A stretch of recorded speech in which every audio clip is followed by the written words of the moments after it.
Hello my loves and welcome back to my channel. Today's video is going to be a little different, a little more honest, a little more reflective, and very much behind the scenes of my manifestation journey. So this is going to be my 2025 manifestation review. What worked, what didn't, what I learned, where I'm heading next as I set my goals and intentions for 2026. If you love real grounded manifestation content, you're gonna feel right at home. So let's dive in. Before I talk about my year, let me explain why I do this. So why I do a manifestation review. A review helps you see how your energy evolved, celebrate progress you forgot about, understand what blocks came up, notice patterns that can be helpful and unhelpful, and release the pressure to be perfect. And you're closing the year with clarity instead of confusion. Manifestation isn't about forcing outcomes. It's about becoming the version of the you who aligns with the life that you want, step by step, season by season. So this review helps me stay aligned, grounded, and most importantly, honest with myself. Let's start with the good things. The things that I manifested, the moments that I'm proud of, and the growth I didn't even realize was happening until I looked back. So, some of my wins from this year. Okay. I manifested a trip to London. I have manifested £5,000.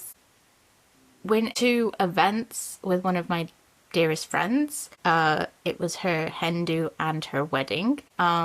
So I also stepped out of my comfort zone because I didn't really know anyone else really well, apart from the bride, and obviously the bride's busy. So yeah, stepping out of my comfort zone was good. I had a really great time for both events. I'm trying to think what else was good.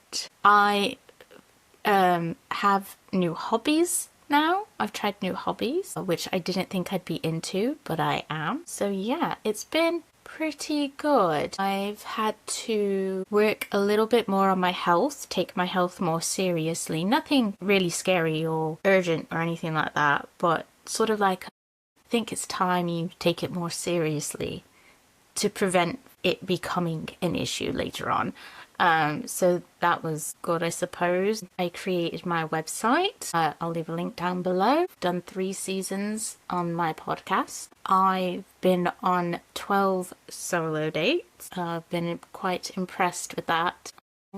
I went to a planetarium, which was different, educational. I enjoyed it. Got a little sick at first, but no, I enjoyed it overall. Nice experience. So yeah, I think I've become more clearer on my purpose. I've built consistency in some areas that I've struggled with. And I think I've stepped more into my creativity.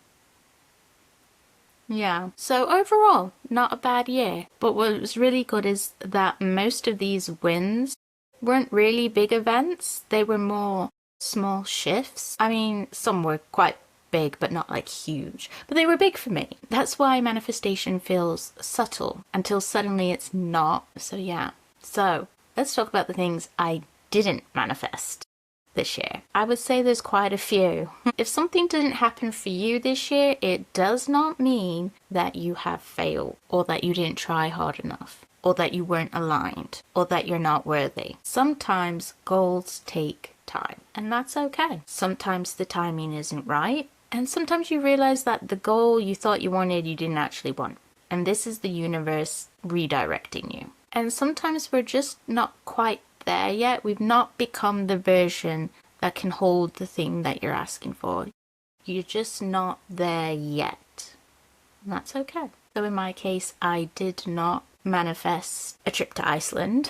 I did not manifest enough YouTube subscribers to be monetized yet. I did not manifest enough money for a new car, and that's fine. I don't really need a new car. What else didn't I manifest? I'm trying to remember what my goals were. We'll stick with those ones because they were the most important ones. So yeah, those are what I didn't manifest, and that's fine.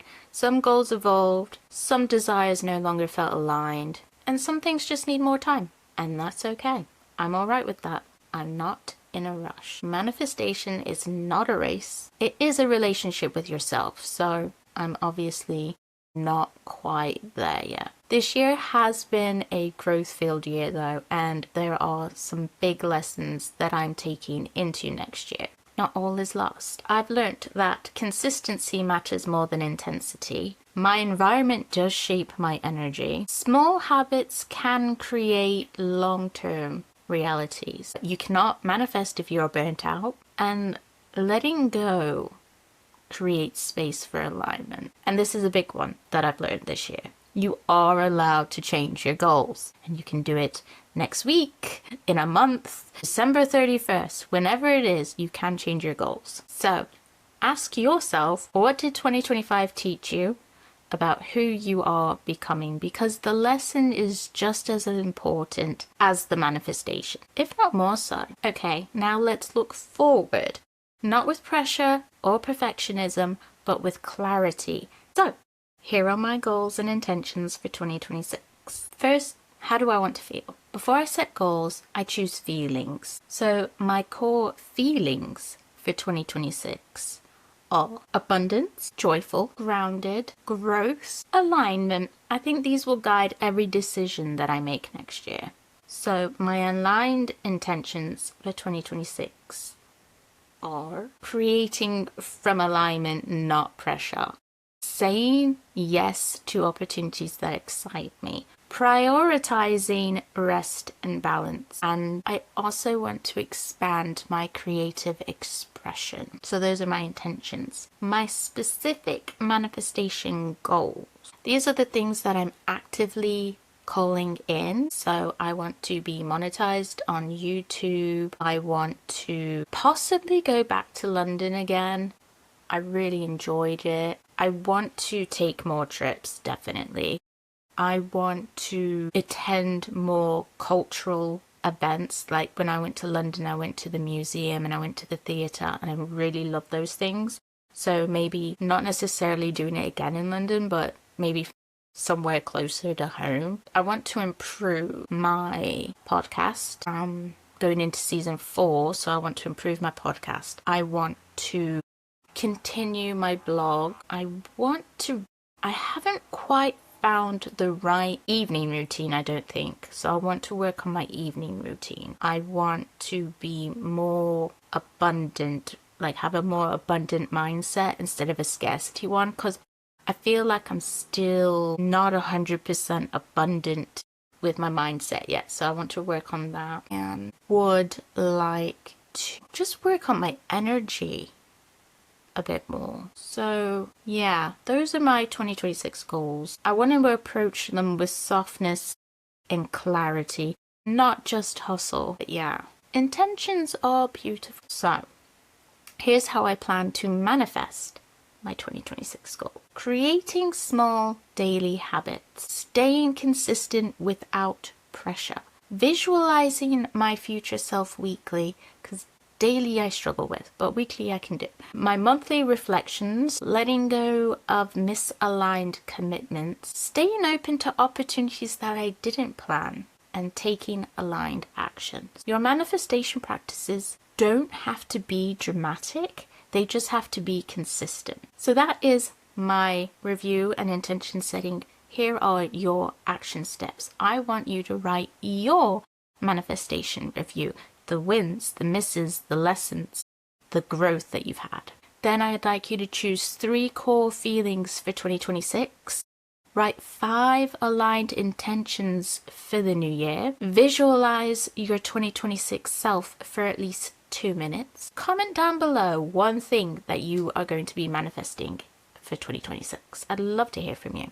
And if this video helped you reflect or inspired your intentions, please give it a thumbs up. It really helps the channel grow. And if you want to consider subscribing, I'd really appreciate it. And I hope you have a lovely new year. I will see you for the next one. Bye guys.